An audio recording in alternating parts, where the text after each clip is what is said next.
다음으로 칸트를 통해 본 인공지능과 윤리에 대해 중앙대학교 HK 플러스 인공지능 인문학단 김영주 교수님의 발표가 있겠습니다. 김영주 교수님께서는 한국 근대 철학회 연구이사, 독일 지겐대학교 공동연구원, 한국지능정보사회진흥원, 국립국어원 자문위원으로 활동하고 계시고요. 인공지능과 윤리에 대한 철학적 접근으로 많은 연구를 하고 계십니다. 자, 그럼 마찬가지로 김영주 교수님을 따뜻한 박수로 맞이해 주시겠습니다. 네, 반갑습니다. 소개받은 김영주입니다.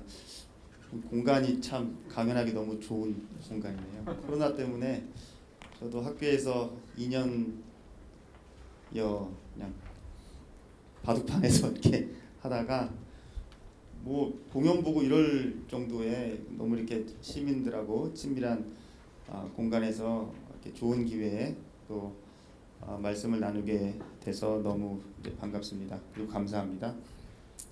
왜 칸트인가? 왜 칸트인가? 그죠? 소금하는 사람 중에 왜 칸트인가?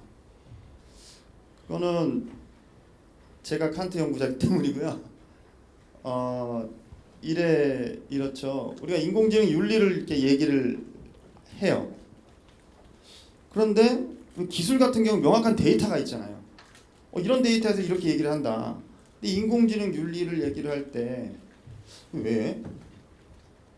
기준이 물어볼 때가 많이 있어요. 예를 들어서 그 1차 대전, 2차 대전 이때 그 독일에 그 마르틴 하이데거라는 그 철학자가 있었어요. 그분이 그때 핵무기 막 개발될 시점인데 라인강이 되게 이쁘거든요. 가보신 분은 알겠지만 거기 증기 터빈으로 된 수력 발전소가 딱 설치가 된 거예요.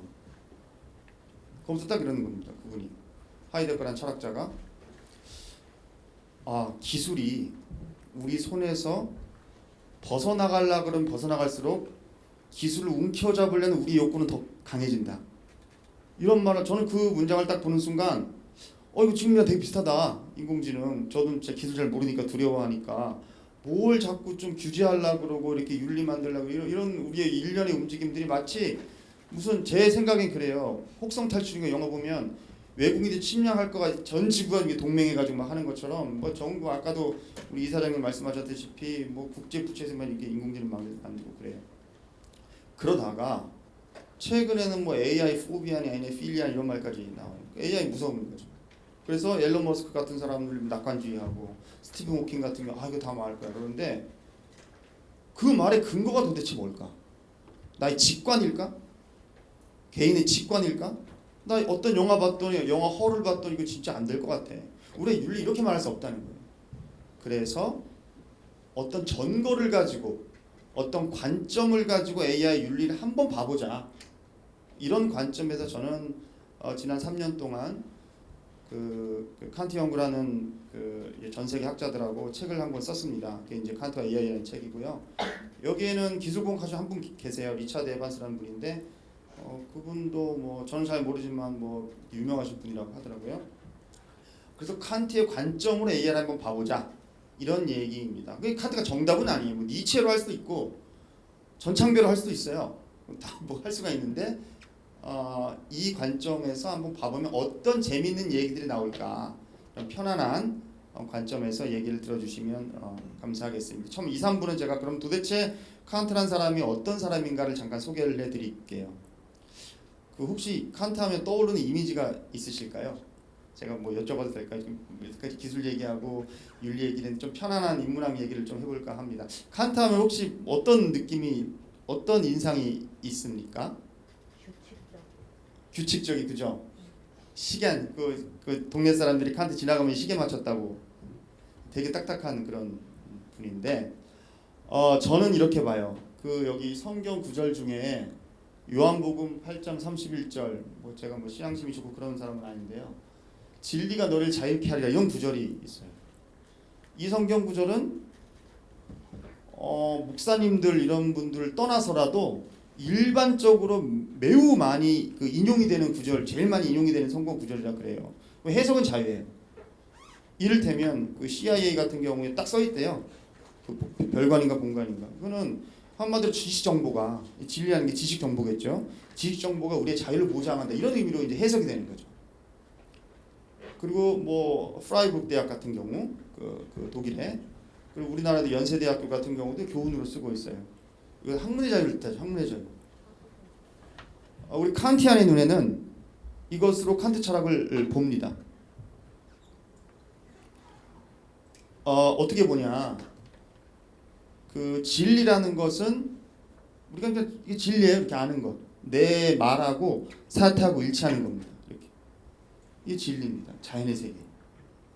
자유는 이런 자연 세계의 인과율을 벗어나서 나 스스로 자유로운 존재로서 생각하는 게 자유의 세계예요. 이 두 가지 키 컨셉으로 우리는 칸트의 철학을 정리를 할 수가 있어요. 그 얘기가 이겁니다. 인간이란 무엇인가에 대한 화두를 던지는데 이것을 그 세 가지 질문으로 해요. 나는 무엇을 알 수 있는가라는 질문을 던집니다. 이런 얘기를 합니다. 쇼펜하우어는 우리 스트레스 없으면 사람 죽는다 그래요. 이 풍선 얘기하면서 풍선이 빵빵하게 차 있잖아요. 어느 하나의 표면 장력이라도 억울하던 게 팡 터져버려요. 그리고 칸트는 순수이성 비판의 유명한 책에서 이런 얘기를 합니다. 이 촛농으로 그 얘기는 다시 얘기할게요. 두 번째 예로 들게요. 비둘기가 막 하늘을 날아가고 있어요. 근데 나 진짜 공기의 저항만 없으면 내 태양까지 날아갈 수 있을 텐데. 근데 공기 저항 없으면 어떻게 됩니까? 떨어져 죽죠. 경험에 기반한 것만 우리가 알 수 있지, 이 스페큘레이션으로 SF가 참 안 된다는 게 알 수 있다는 이 지식의 한계를 명확하게 설정해요. 그 전에 스콜라 철학자들 같은 경우는 다 알 수 있지 뭐. 머릿속으로 다 해서 신도 볼 수 있고 다 할 수 있다는 거 하지 말라. 철저하게 경험 입각해라. 무엇을 해야 하는가? 도덕입니다. 왜 해야 한다고 하겠어요? 못하니까 그런 거예요. 인간 존재라가 칸트가 볼 때는 그렇게 잘난 존재 아니에요. 왜 정원 명령을 하겠어? 인간이 그렇게 부족하니까. 그러고 무엇을 희망해도 좋은가? 그렇게 도덕적으로 살고 나면 우리가 행복을 희망할 수 있다. 이런 얘기입니다. 그래서 처음에 하나는 얘기를 하자면 자연에 대한 얘기예요. 자연에 대한 얘기. 우리가 알 수 있는 세상에 대한 이야기고, 두 번째는 자유에 대한 얘기입니다. 자유는 크게 두 개가 있죠. 적극적 자유와 소극적 자유가 있죠. 자연 인과율이 있어요. 내가 지금 목말라요. 그러면은 내가 이 컵을 들려면 이 중력의 법칙에 따라서 들 수밖에 없어요. 이것을 벗어나는 게 날아가 버리겠죠. 그럼 못 먹어요 이거. 내 인간 존재가 살아있는 한 나는 자연의 법칙에 구속을 받고 있어요. 하지만 물을 먹고 싶은 마음, 뭘 하고 싶은 마음은 어찌 보면 그것도 물론 우리가 뭐 신경생리학으로 환원시키면은 이게 다 자연의 법칙이라 할 수 있지만, 오로지 그런 것부터 다 벗어난 게 뭐냐? 다 벗어났을 때 할 수 있는 것이 뭐 예를 들어 내가 좋아하는 사람한테 뭐 해주고 싶고 이거 다 벗어났을 때 오로지 남는 것이 뭐냐? 그때 순수한 자유가 남는데 어떤 모든 것부터 다 자유된 게 바로 도덕적인 행위다. 이런 얘기를 해서 자연과 자유로 얘기를 합니다. 그 자유는 철학에서 말하면 이제 인식론이에요. 물론 아까 이제 공학하신 분들 전문 용어를 들어주셨다시피 좀 들어주세요. 그리고 자유는 이제 윤리학입니다. 우리는 칸트 철학을 딱 이 두 개로 보는 거예요. 그리고 아까 어떻게 하면 뒤로 가죠? 뒤로 가는 게 우리는 이 자연과 자유의 세계에 딱 두 발을 딛고선 존재라고 칸트는 인간을 봅니다. 하나는 물질 세계의 구속을 받고 그럼에도 불구하고 하늘을 쳐다본 존재가 이제 칸트가 보는 겁니다. 인공지능을 우리는 저를 비롯한 칸트 학자들은 이번 최근 3년 동안에 이 두 가지 컨셉으로 인공지능을 봐봤어요. 그럼 어떤 얘기가 나올까? 아까 저기 그 퍼더레이션인가요? 그 연합 인공지능을 봤을 때 재밌는 결과가 나왔잖아요. 제육 토스트 이런 것도 나오고 해보니까 재미있게 나오죠. 이렇게 한번 해본 거예요. 우리도. 칸트라는 관점 인공지능은 어떻게 될까? 첫째, 자연의 세계입니다. 저는 되게 흥미있게 들었어요. 그 전에 인공지능이 예를 들어서 아까 저기 뭐 있죠? 그 커스터머 중심주의. 예를 들어서 우리는 계좌 정보를 갖다 줬잖아요. 근데 지금은 걔가 와서 나한테 내가 결제할 수가 있게 됐죠. 관점이 전환된 거죠. 칸트란 철학자 그런 철학자입니다. 그 전에 버클리라든지 뉴턴 같은 경우는 어떠냐면 자연의 진리가 있습니다. 자연의 진리가 있는데 이 진리를 우리가 발견하는 거예요. 그래서 베이컨 같은 경우는 절대 가설 세우지 말라 그래요. 자연과학자들한테 가설 세우면 네 관점이 투영됐기 때문에 네가 과학을 배반한 거다. 뉴턴도 만류인력 같은 거 얘기할 때 이렇습니다. 이렇게 계산을 해봤더니 세계가 설명이 되는 거예요. 뉴턴이 계속해서 그 자연철학의 수학적 원리에서 계속 얘기하는 게 뭐냐면 왜라는 질문을 하지 말라. 왜 만류인력이 어디서 비롯되느냐 말하지 말라. 자꾸 관심 없다. 이렇게 했더니 되더라는 겁니다. 멘델리예프의 주기율표 보면 인이 발견되는 원리가 그래요. 인을 실제 발견한 게 아니고 이렇게 계산을 해봤더니 인이 있어야 되는 거예요. 천왕성 발견돼서 그런 겁니다. 이런 자연과학적인 세계관에서 바뀐 거예요. 사람마다 시격 다 다르잖아. 스키마 다 달라. 자연이 실제로 존재하는 것이 아니고 우리가 구성하는 거다. 이런 관점을 칸트가 취해요. 저는 오늘 이런 거랑 유사하다고 생각해요. 인공지능도 저는 그렇게 봅니다. 인공지능이 아니면 그냥 기계겠죠. 그럼 인공지능의 알고리즘 구성을 안 하면 카메라 이론이라고 얘기를 해요. 인풋이 들어오는 환경을 인공지능에서는 전 잘 모르지만 인바이로먼트라 그런 것 같아요.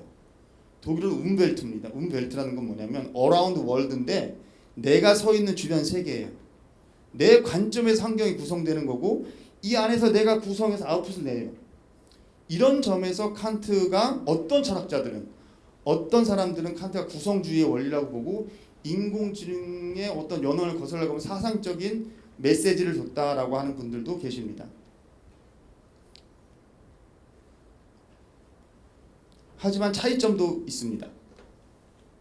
잘 아시는 분도 계시겠지만 이게 이제 그 중국어방 논변이라 그래요. 뭐냐면은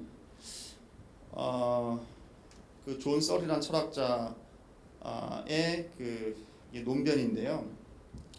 어떤 안에 그러니까 이제 그때 이제 튜링 테스트라는 걸 하잖아요. 우리가 튜링 테스트를 할 때 이렇게 하면은 인공지능이 지능이 있다라고 이렇게 말을 해주죠. 하지만 이 사람이 얘기를 한 거. 어떤 사람이 중국어를 하나도 못하는 영국 사람이 그 방 안에 들어가 있다고 생각을 해봅시다. 방 안에 들어가 있는데 이 사람 하나도 못해 밖에서는 뭐 말을 해요. 그럼 이 사람이 완벽한 룰북을 보여요. 룰북을 보고 그냥 그때 얘기를 해야 되는 거예요. 그렇게 문자를 써가지고. 그러면 밖에 있는 사람, 이 사람 중국 사람이다. 하지만 실제로 중국말 하나도 못해요. 그러니까 인공지능이 그런 거와 유사하다라는 비판을 한 겁니다. 그러니까 언어가 소외된 자 이런 표현을 쓰는데 거기서 칸트와 차이점이 있어요. 칸트는 어떤 지능적 존재를 갈 때 자기가 자기 힘을 자각하는 존재를 말을 해요. 자기 스스로가 자유로운 존재임을. 근데 만약에 인공지능 이런 식으로 본다면 칸트와의 차이점이 있겠죠. 알파고를 예를 들어보면 그래요. 이세돌은 졌잖아요. 결국 한 번 이기고. 졌지만 이세돌은 자기가 진 줄 알아요. 내가 졌구나. 기분 나쁘다. 근데 안다는 것의 의미를 우리가 어떻게 규정하느냐가 다르겠지만 만약에 알파고가 모르겠어요. 그건 실제로. 알파고가 이세돌처럼 나 졌구나. 바둑에서 진 주체가 바로 나야. 이런 의식을 할지는 모르겠어요. 뭐 그거는 퀘션입니다. 이런 관점에서 봤을 때는 칸트가 말한 어떤 지능적 존재자와 인공지능의 차이는 분명히 존재한다. 이런 관점에서 우리가 이제 결론을 도출을 했어요. 그 전문 용어는 perception이라 그래요. 아페르셉션인데 perception이란 지각하는 거. 근데 perception을 담고 있는 것이 아페르셉션입니다. A가 붙어가지고. 그러니까 지각의 담지자로서의 뭐가 있는 거지 내가 나한테. 지각의 담지자로서의 자기 의식이라는 것이 있는 것이 칸트의 얘기고 그렇습니다. 자 이제 두 번째는 자유의 세계입니다. 이것은 아까 제가 윤리학으로 말했는데 칸트한테 핵심적인 게 바로 이 자율성이에요.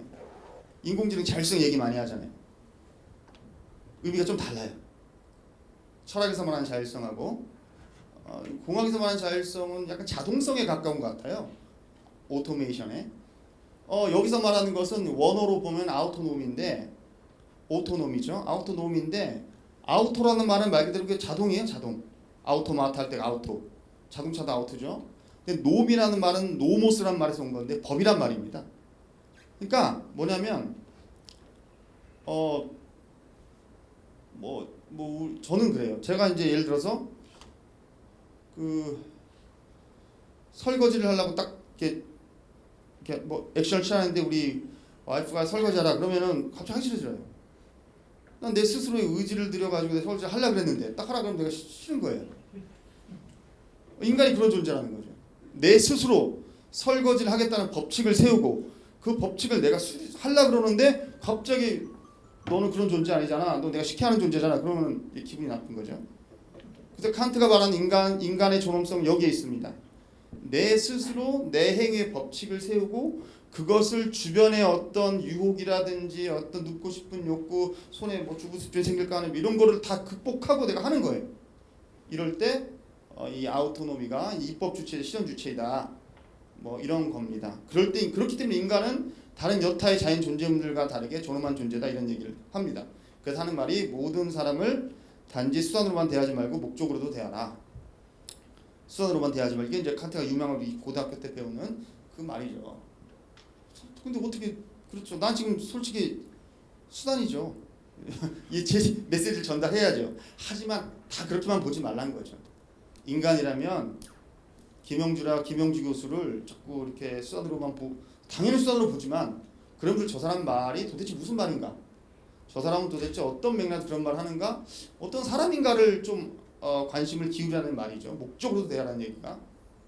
뭐 은전한님이 생각이 나네요. 저 학교 때 배운 피천득이라는 글을 쓴 건데 왜 그러냐? 그냥 갖고 싶다. 이유 없이 그냥 갖고 싶다. 생명이 왜 존엄하냐? 뭐 유용하니까 생태계 그거 아니 그냥 그 자체이기 때문에 이게 이제 목적 그 자체겠죠. 이 컨셉으로 아까 로봇 윤리를 보면 이래요. 자, 로봇 윤리에서 던지는 질문은 이게 좀 올드 패션 이렇습니다. 도덕적인 행위자인 로봇 개발을 규제하는 것이 도덕적으로 정당한가? 제 생각 아니에요. 칸트 생각입니다. 칸트는 노예요.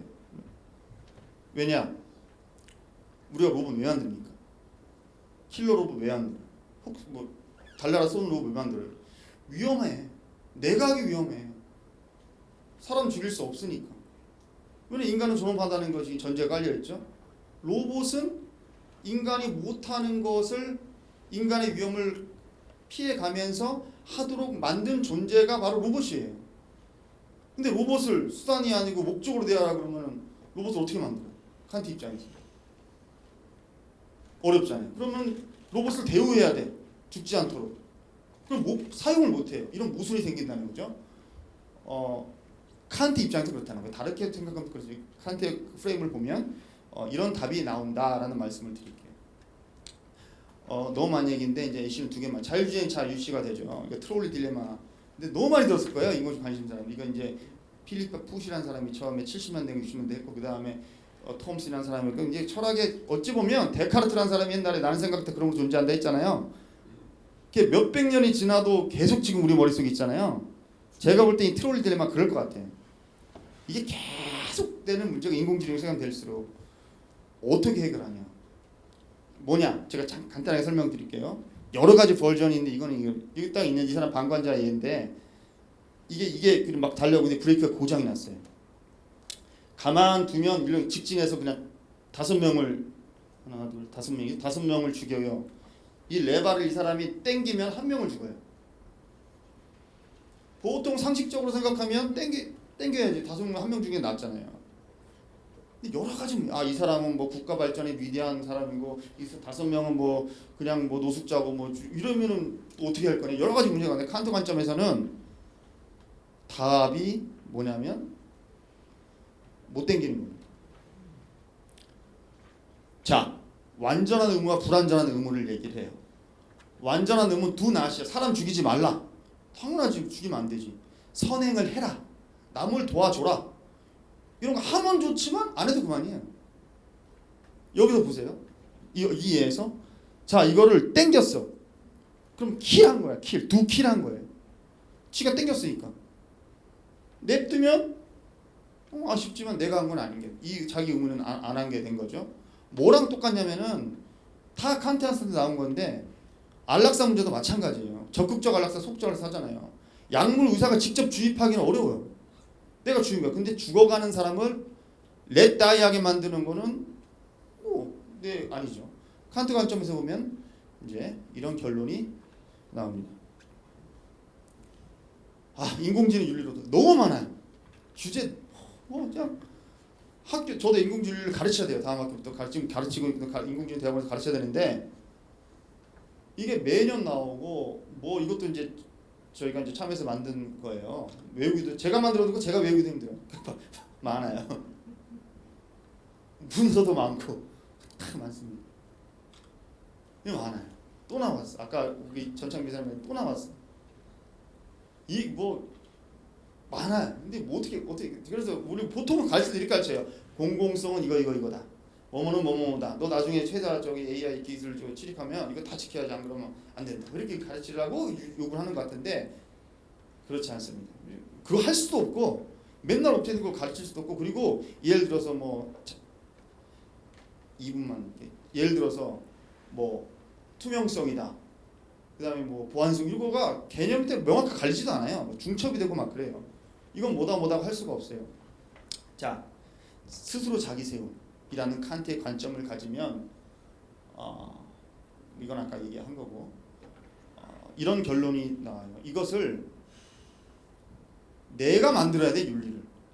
이것들은 그냥 우리 시민이라든지 AI 전문가 앞으로 미래 전문가들 원칙을 어서 탑다운으로 내려온 것들을 가지고 따를 게 아니고 그것을 참고해서 그걸 데이터 삼아서 내가 만들어야 돼. 이건 내가 인지를 해야 만들 수가 있는 게 칸트 정신이라고 봐요. 그 다음에 이게 이제 자율적 지상주의가 프로네시스라고 이제 실천적 지혜인데 사람마다 다 환경이 달라요. 그것을 가지고 적용할 수 있는 어떤 그런 힘을 기르도록 우리가 교육을 해야 된다. 시민 교육이라든지 인공지능 교육. 왜 그러하냐 그러면 왜 그러하냐? 자기 보험, 코나투스라는 표현인데 라틴어로 내가 나를 보호하기 위해요. 산업 현장에서 어떤 일이 어떻게 발생 우리가 예를 들어서 국가 재난이 있어요. 나 매뉴얼대로 다 했는데 매뉴얼 완벽하지 않습니다. 자기 로직을 가지고 있어요. 나 이런 원칙에 의해서 이런 상황이니까 내가 이렇게 했다. 이렇게 자기 방어를 할 수 있는 그런 어떤 역량을 갖추는 것이 저는 윤리적인 역량이라고 생각을 해요. 사고적인 역량이지. 그렇지 않으면은 백날 아무리 뭐 이렇게 윤리적 감성해봤자 필요가 없고 궁극적으로 명확한 너의 베네핏은 뭐냐면 너 스스로가 널 보호할 수 있는 이 세상에서 이런 관점에서 우리가 접근을 하는 것이 칸트에서 나온 아까 잠깐만 말씀드리면 자연과 자유와 그다음 현실의 인공지능 윤리까지 포함할 수 있는 관점이라고 생각을 합니다. 저의 관점은 50%, 칸트의 관점이라고. 저는 그렇게 보수적인 사람 아닌데 칸트 관점이라고 말씀드립니다. 예, 들어주셔서 감사합니다. 네, 김현준 교수님께 다시 한번 큰 박수 부탁드립니다.